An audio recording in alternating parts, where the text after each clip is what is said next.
नमस्कार दोस्तों, स्वागत है आप सबका हमारे चैनल गेन नॉलेज फ्री में। फ्रेंड्स, आज की वीडियो में हम डिस्कस करेंगे एक ऐसे मेडिक्लेम पॉलिसी के बारे में जो ना कि सिर्फ कैंसर को कवर करती है, बल्कि जिसके लिए आपको ₹1 का बिल सबमिट करने की ज़रूरत नहीं है। बिल्कुल सही सुन रहे हो आप, जिसके लिए आपको ₹1 की बिल सबमिट करने की ज़रूरत नहीं है, कोई आपको एक्चुअल खर्चा दिखलाने की ज़रूरत नहीं है। और यही नहीं, आपको डिजीज़ डायग्नोज होते ही ये आपको जो है पॉलिसी का बेनिफिट आपको दे देगी। तो ये पॉलिसी कोई और नहीं फ्रेंड्स, एलआईसी की कैंसर कवर पॉलिसी है। फ्रेंड्स, ये एक हेल्थ केयर पॉलिसी है जो अर्ली स्टेज और मेजर स्टेज कैंसर का पता लगते ही फाइनेंशियली हेल्प करती है। फ्रेंड्स, एलआईसी की इस पॉलिसी में और बाकी अदर हेल्थ केयर पॉलिसी में फ़र्क क्या होता है कि आपको जो अदर हेल्थ केयर पॉलिसी होती है उसमें आपको बिल सबमिट करने की ज़रूरत होती है, जबकि इसमें ऐसा नहीं है। आपको कोई एक्चुअल बिल सबमिट करने की ज़रूरत नहीं है कि आपको एक्चुअल खर्चा कितना हुआ। आपको कैंसर डायग्नोज होते ही आपको जो ये पॉलिसी का बेनिफिट दे देती है। और वो बेनिफिट किस तरीके से देती है, चलिए आइए देखते हैं।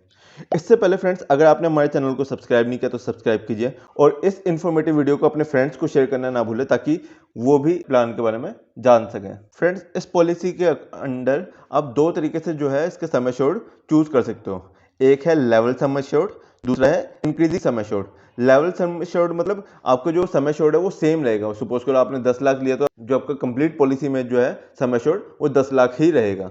और इंक्रीजिंग सम एश्योर्ड में क्या होगा कि आपका अगले 5 साल तक आपका 10% सम एश्योर्ड इंक्रीज होता रहेगा और वो अगले 5 साल तक ही होगा। उसके बाद जो है वो फिक्स हो जाएगा। फ्रेंड्स, अब बात करते हैं इस पॉलिसी की बेनिफिट को लेकर। इस पॉलिसी के बेनिफिट्स को दो पार्ट्स में बाइफरकेट किया गया है। पहला है अर्ली स्टेज कैंसर और दूसरा है मेजर स्टेज कैंसर। पहले हम डिस्कस करते हैं अर्ली स्टेज कैंसर के बारे में।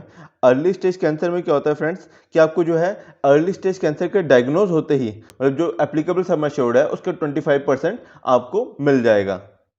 सपोज करो अगर आपको 10 लाख सम एश्योर्ड है आपकी पॉलिसी का, तो आपको 2.5 लाख रुपए अर्ली स्टेज कैंसर के डायग्नोज होते ही आपको मिल जाएंगे। उसके बाद क्या होगा फ्रेंड्स, आपका जो अगले 3 साल का जो प्रीमियम है वो वेव ऑफ हो जाएगा, क्योंकि एलआईसी कहती है कि अगर आपको कैंसर डायग्नोज हुआ है तो आप इसका इलाज करवाइए जो आपको पैसा दिया गया है। इसके लिए आपको कोई बिल सबमिट करने की भी जरूरत नहीं है। फ्रेंड्स, अब बात करते हैं अगर अर्ली स्टेज कैंसर से आपका जो ट्रीटमेंट कंप्लीट नहीं हो पाया, वो ठीक नहीं हो पाया और आप जो है मेजर स्टेज कैंसर में चले जाते हो, तो आपको क्या होगा कि 75% जो बचा हुआ सम एश्योर्ड था वो आपको मिल जाएगा। और यही नहीं फ्रेंड्स कि अगर आप सीधा मेजर स्टेज कैंसर में डायग्नोज होते हैं, आपने अर्ली स्टेज कैंसर में डायग्नोज नहीं किया होता, आपने एलआईसी से वो बेनिफिट नहीं लिया होता, तो आपको जो है 100% ऑफ सम एश्योर्ड आपको मिल जाएगा। और यही नहीं फ्रेंड्स, फ्यूचर प्रीमियम जितने भी थे वो आपके सारे वेव ऑफ हो जाएंगे। आपको फ्यूचर में ₹1 भी प्रीमियम देने की जरूरत नहीं है। और इसके लिए भी जैसे कि मैंने आपको पहले भी 2-3 बार डिस्कस किया कि आपको कोई बिल सबमिट करने की जरूरत नहीं है। आप डायग्नोज करवा लो, यही काफ़ी है इस पॉलिसी का बेनिफिट उठाने के लिए। इसका सबसे बड़ा बेनिफिट क्या है फ्रेंड्स, अगर आप मेजर स्टेज कैंसर में डायग्नोज होते हो तो आपकी क्या है 1% पर मंथ इनकम स्टार्ट हो जाएगी। जैसे कि 10 लाख सम एश्योर्ड है, 10,000 रुपये पर मंथ आपकी इनकम चालू हो जाएगी। अब सपोज करो कि आपने ये जो इनकम का बेनिफिट है 2 साल उठाया, ठीक है, और इन केस आपकी डेथ हो गई तो आपका क्या होगा कि ये बचे हुए 8 साल जो है वो आपके नॉमिनी को इनकम मिलती रहेगी। फ्रेंड्स, अब बात करते हैं इस पॉलिसी के एलिजिबिलिटी क्राइटेरिया के बारे में। पहला है फ्रेंड्स कि आपकी जो मिनिमम एज है इस पॉलिसी को लेने के लिए वो कम से कम 20 साल होनी चाहिए और मैक्सिमम एज जो है वो 65 ईयर्स होनी चाहिए। इस पॉलिसी का फ्रेंड्स मिनिमम पॉलिसी टर्म है वो 10 ईयर्स है और मैक्सिमम पॉलिसी टर्म है वो 30 ईयर्स है। मतलब कम से कम आपको 10 साल की पॉलिसी लेनी होगी और ज़्यादा से ज़्यादा आपको 30 साल तक के लिए ये पॉलिसी लेनी होगी। और इसकी जो मिनिमम एज होगी आपकी मैच्योरिटी के टाइम पे वो 50 ईयर्स होनी चाहिए।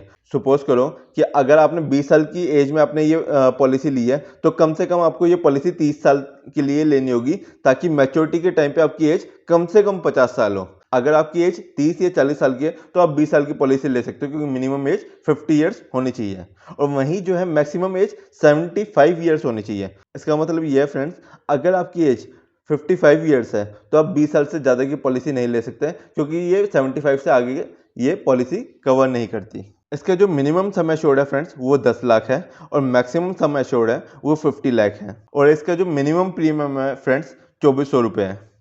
अब फ्रेंड्स मिनिमम प्रीमियम से मतलब क्या है, इसको एक एग्जांपल के तौर पे समझते हैं। सपोज करो कि आपकी एज है 25 ईयर्स और आपने पॉलिसी ली है 30 साल के लिए, तो आपका सम एश्योर्ड अगर 10 लाख का लोगे तो आपका प्रीमियम होगा 1404 रुपये, 15 लाख लोगे 2106 रुपये और 17 लाख लोगे तो 2387।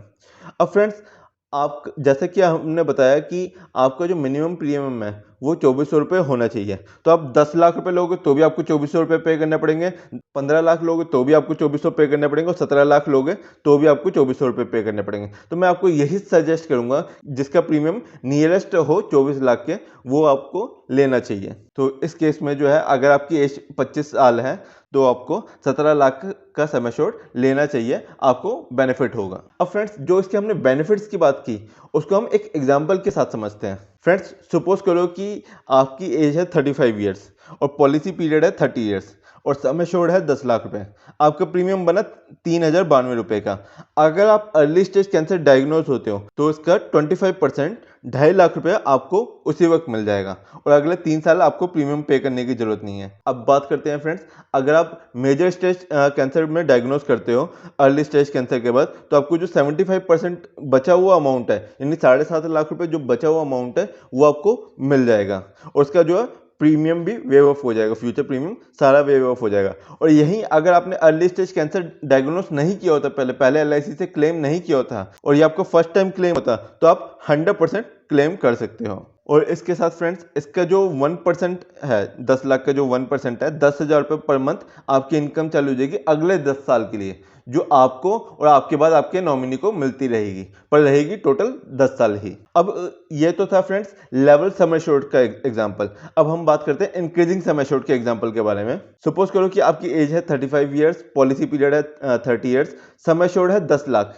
अब इंक्रीजिंग सम एश्योर्ड में क्या होता है फ्रेंड्स, पहले साल जो है आपका जो है सम एश्योर्ड 10 लाख रहेगा, कि पहले साल आपका सम एश्योर्ड जो है 10 लाख रहेगा, सेकेंड ईयर में वो 11 लाख हो जाएगा, थर्ड ईयर में 12, इसी तरीके से 1-1 लाख रुपये बढ़ता रहेगा अगले 5 साल तक।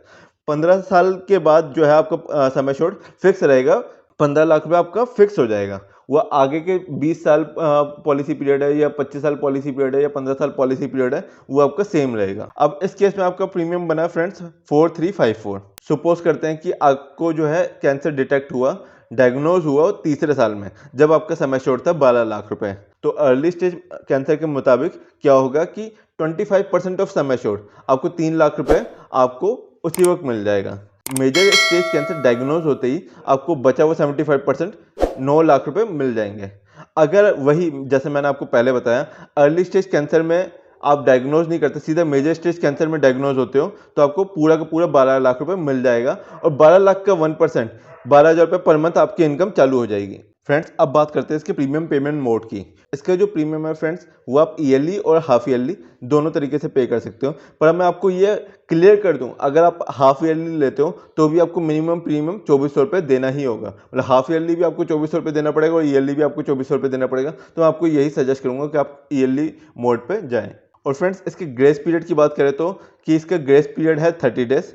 इसमें आपको कोई पेड अप वैल्यू नहीं मिलेगी, सरेंडर वैल्यू नहीं मिलेगी, ना कि लोन मिलेगा। तो जाहिर सी बात है फ्रेंड्स, क्योंकि ये एंडोमेंट पॉलिसी नहीं है या कोई मनी बैक पॉलिसी नहीं है जिसमें आपको कोई बेनिफिट मिलेगा, ये एक मेडिक्लेम पॉलिसी है। मेडिक्लेम पॉलिसी की वजह से आपको कैंसर के डायग्नोस होने के बाद ही आपको इस पॉलिसी का बेनिफिट मिलेगा। अब फ्रेंड्स बात करते हैं इसके टैक्स बेनिफिट के बारे में।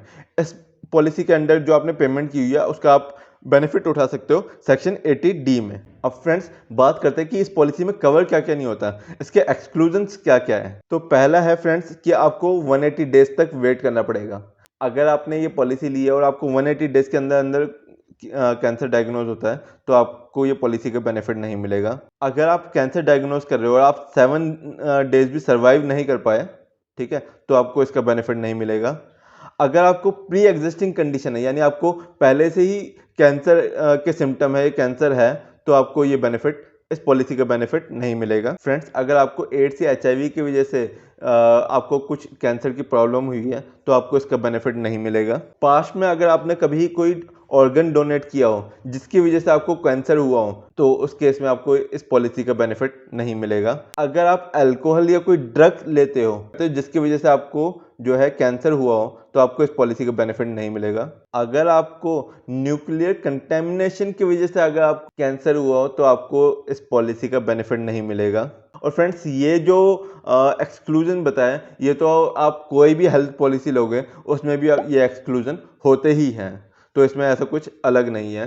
तो कैंसर को लेकर जो है मुझे ये पॉलिसी का बहुत बेस्ट लगती है, क्योंकि इसका प्रीमियम मात्र 200 रुपये से स्टार्ट हो जाता है। ठीक है, वो जितना आप हायर सम एश्योर्ड लोगे उसी के ऊपर ही डिपेंड करता है। तो फ्रेंड्स, आज बस इतना ही। ये वीडियो पसंद आई हो तो इसको लाइक कीजिए, कमेंट कीजिए और हमें सब्सक्राइब करना ना भूलें। Thank you very much.